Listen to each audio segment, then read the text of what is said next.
This is a spoken word poem that I wrote during my treatment and recovery. I share it today on my 1 year anniversary. I'm today 1 year clean.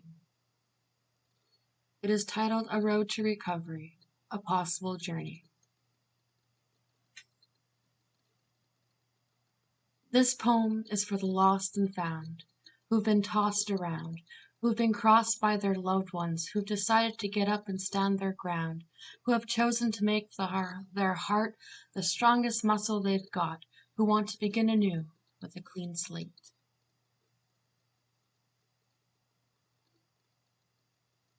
It's gonna be lit tonight, all my friends will be there. It's 5 o'clock somewhere, so who cares?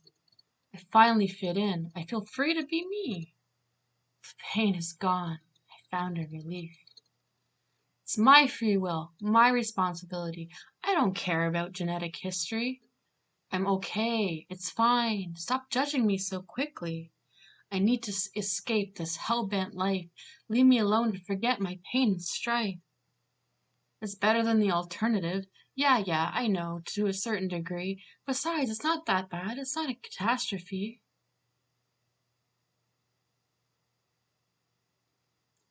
When I was young, I only knew how to survive.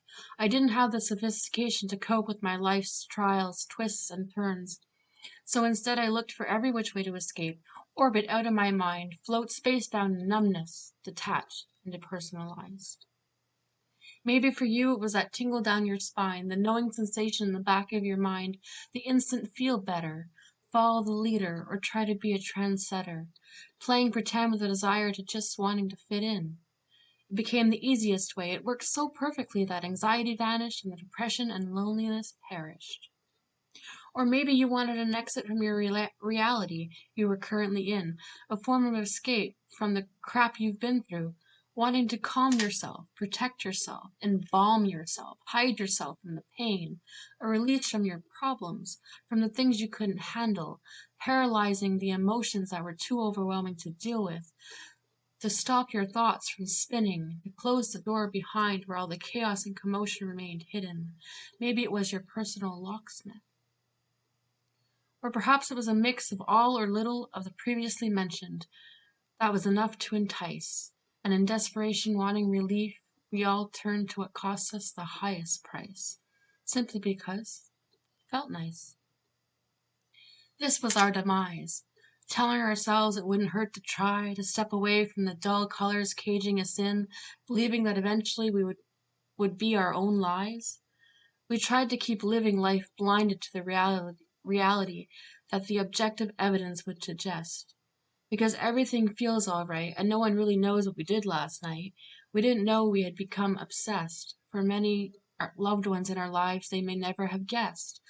The amount of fear or pain we compressed in order to suppress the distress, the torturing unrest that heated the fires deep within our core, keeping everything unaddressed, leaving us feeling depressed, more distressed, until eventually we realized that in order to make progress, we needed to request somewhere to confess, decompress, express, and assess just how much we had regressed, and reinvest in ourselves, let our voices be heard, open up the locked doors, and get all the torment off our chest. Our future wasn't bright, and we were stuck in this tunnel where at the end we couldn't see the light. We walked around with a damaged view of the concept of any hope or any self-respect, which were the two things we'd managed to lose. So confused, and now at a fork in the road, with an option to choose, and we had heard all the whys, the moments of feeling low to try, too lost to cut off all the ties, but we didn't want to die. We had asked substance to take the pain away, but we didn't invite it to take the joy with it too. It made us feel numb. We knew what it was doing all along, and we liked that. So we questioned, why fight that? By standing in our shoes and coming to this place, we got slapped in the face with a bittersweet embrace. Taste that people still cared and welcomed us with a warm embrace. And even though the hope in ourselves had faded and we felt completely alienated, we knew we were stuck, struggling, stumbling, digging our own graves, which we could have easily slipped into. We wanted to find a reason to live. When we thought of asking for help would be the hardest step to take, when we thought we had nothing left to lose. But still, for some, afraid of the commitment, paralyzed, afraid, lost in a state of denial, believing their habit is under control, they refuse to let go, swearing they are strong enough to make it. But we know realistically addiction is a disease. There's no 6 degrees of separation between us and them. The chemicals alter our brains. It's chemistry. What you've done in your past doesn't have to define you. Addiction doesn't discriminate. It doesn't care if you're a millionaire or on welfare, so there's no need to compare. If you have the urge to repair, hang on to it. Don't let go. Our souls long to recover. We want to be freed. We long to be whole. We are the ones who have asked for help and received.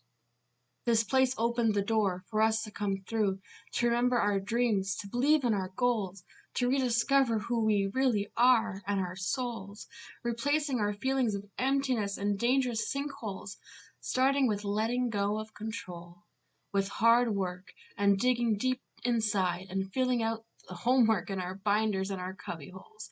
We let down our brick walls brick by brick and talked about our issues while people around us handed out tissues. We reached out and grabbed the hand offering us another chance. We looked at our addiction straight in the eyes, determined to fight, and finally here our futures are starting to look bright. We have the courage to learn the tools and the knowledge on how to use them. We're all here together, we're facing the storm. Bad weather isn't forever, we're breaking the norm. From there we have the opportunity to dive into amazement, to see the possibility of happiness, discover that sense of belonging, being, purpose, and potential. We don't want to relapse or hit more rock bottoms. We know there is no joy in the bondage that was keeping us hostage. We can now see a light in the dark, a beacon in the night. We are building a foundation, a level ground to start fresh on. We are breaking free from our insecurities, surrendering to vulnerability, exposing our truths. The fears of not being strong enough, good enough, or enough are starting to disappear. And we know when the night feels never ending or life too hard, our 2020 hindsight can be blinding, reminding us to hold on, that life can be memorizing. We have grown. We are reaching milestones and reaching out to each other to calm the unknown. We don't ever have to face anything or ever be alone. Can you see it? Can you feel it? I'm so grateful to be here. We are caterpillars emerging from our cocoons with beautiful colored wings, phoenixes rising from our discouraged ashes, filling our voids by changing our perspective and drinking from half-filled or refillable glasses. And in closing, today is all we have. Today we will not use. Today is our day and a good day. Today we stand tall. Today we won't regret it. Today we are recovering. Today is one day at a time. Today we can look back and say, today I am clean. I can make it after all. Thank you.